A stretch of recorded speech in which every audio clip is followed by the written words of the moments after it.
Jim and Terry Show, coming to you from where?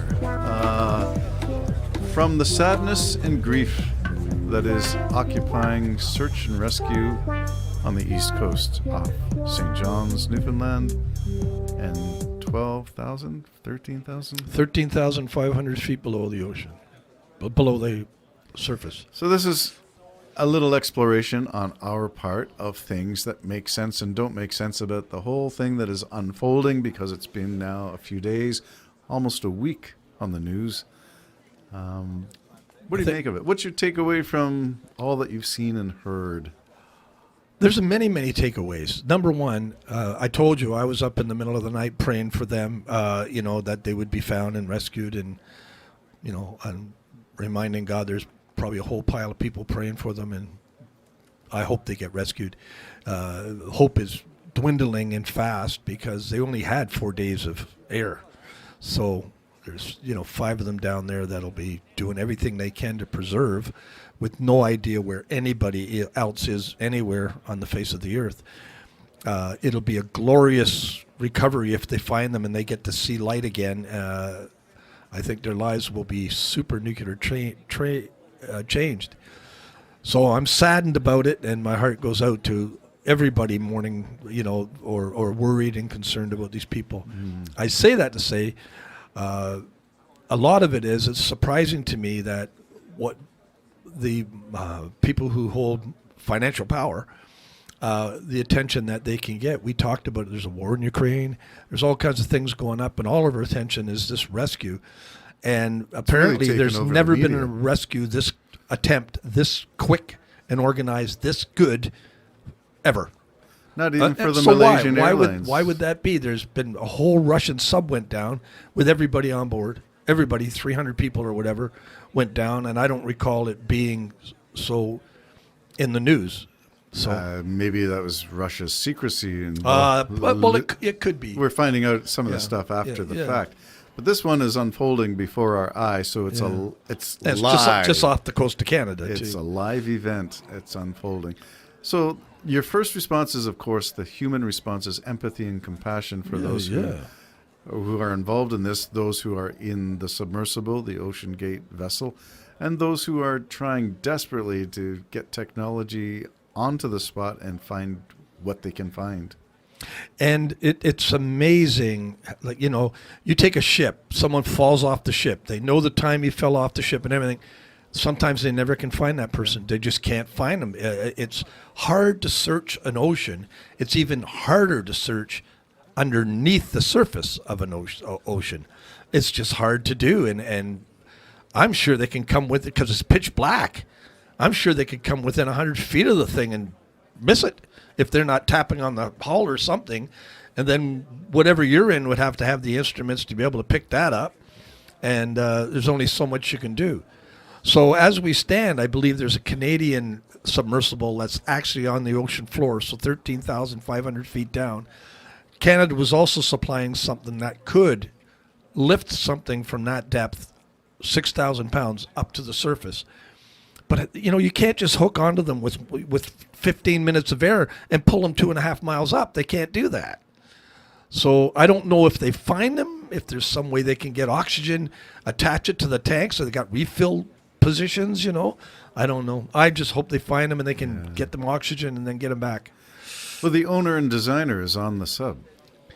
Yes, and the sad thing about that is I heard, I couldn't watch much of it, but I heard that there was 2 former employees of this company that voiced their concerns before they left of the safety issues, that there was problems still. And it's like going to space, quite frankly. I mean, when there's a mistake down there, you're kind of in a lot of trouble. Same as if there's a mistake in space, you're in a lot of trouble. Yeah, so that's why you test. Test, and if you have doubt, you keep testing. Yeah. All right, so... But did they need that $1.25 million to keep things afloat? Oh, God, no pun intended. No pun intended. Yeah, what a tragedy. But this does raise some ethical questions.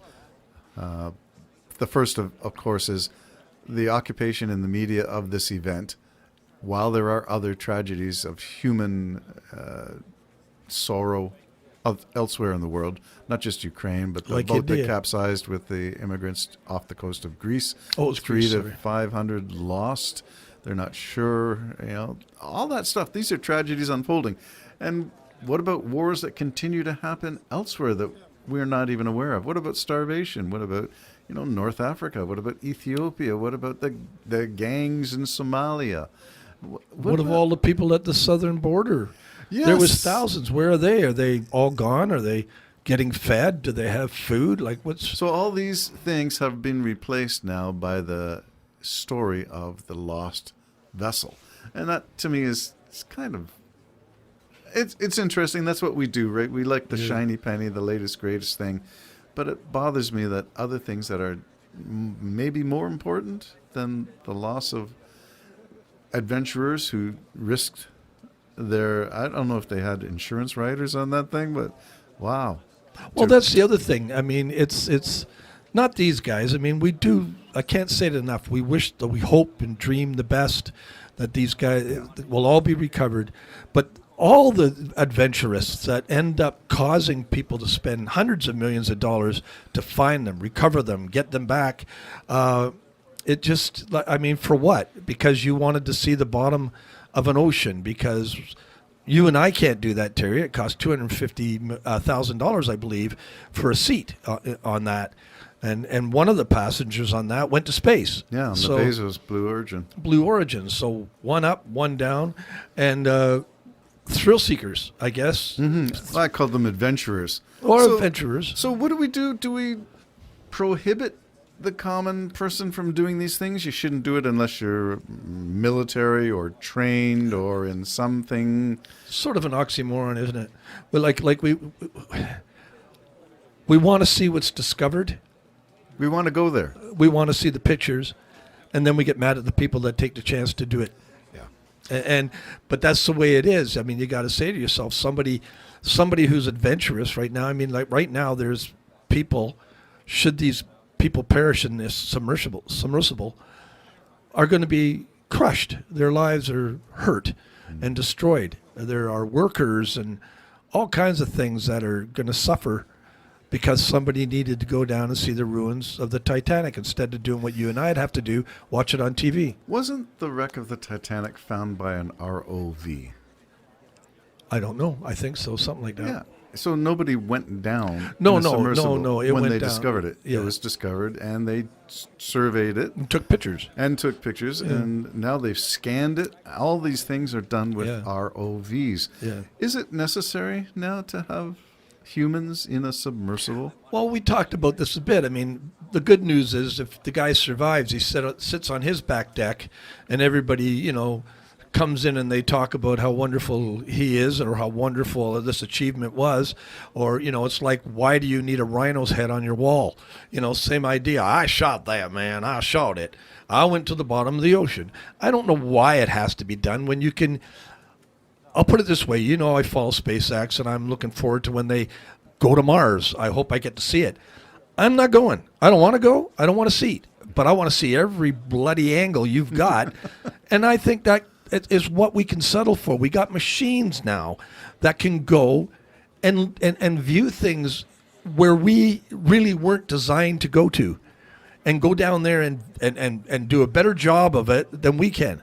I mean, the window down there looked like it was like 1 foot round, so they're all going to take turns peeking out a window. Was it worth your life to do that?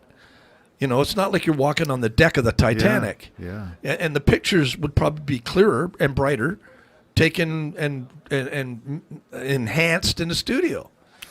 The rescue operation, is it primarily military, or is there... It was Coast Guard for sure. So Coast Guard is not military. I don't think so, is it? No.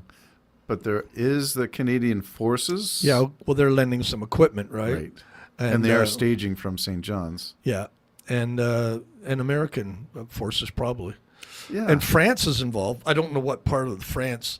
Well, isn't it It's because... not Jacques, whatever his name Jacques is. Cousteau. Cousteau, yeah, it's not him. Is it because that one of the crew was inexperienced, but he's a French person? So France is now Well, looking at the loss of one of their own, so they're willing I guess, to but he's a help rich others. one of their own, I guess. I don't know. I think his claim to fame is that he was part of the design and or operation of the OceanGate vessel. Oh, really? Okay. That explains France's desire to get in and help with expertise. Oh God, I hope to get him. But Yeah, as we speak, there could be a press conference as we're speaking. yeah. At this time, because what time is it in the morning? We're taping this on a Thursday, and that's easy. The fourth day in, I think, of this thing. I think they were running out of oxygen Running out today. of oxygen. Yeah. Be wonderful if they found them. And Well, got here's them. hoping for a happy ending to a very tragic tale at this point from all that we know. And I don't know why these things capture our imagination. Like a soap opera. Eh? It is like a soap Yeah. opera, and you're glued to the TV Yeah. and you're checking And the TV meanwhile, for there's updates. there's a war going on in Ukraine, a bloody war, and we're looking at 5 people in an ocean, 300 some odd people were on that vessel that went down in Greece. Yes. We're not thinking much about that at all, and how sad that is for so many families. Yeah. So we have this strange thing where we're attracted to the shiny penny, which is the Yeah. Titanic wreck and a group of adventurers. We're not concerned with the poor, the downtrodden, the immigrants, the people at the border, the people on boats trying to get. Well, maybe in Greece they're not talking about this. Maybe they're talking about the boat that went down off the shore. Yeah, maybe. But we're in a global community, so surely we have the ability to tap into all the stories of human interest, not just the wealthy. Good point. All right, Jim and Terry Show, talking about things that go under the water and hopefully come back up. Oh yeah. And we shall see. We don't know the answer to that one. Stay tuned. Coming back to you. Bye-bye.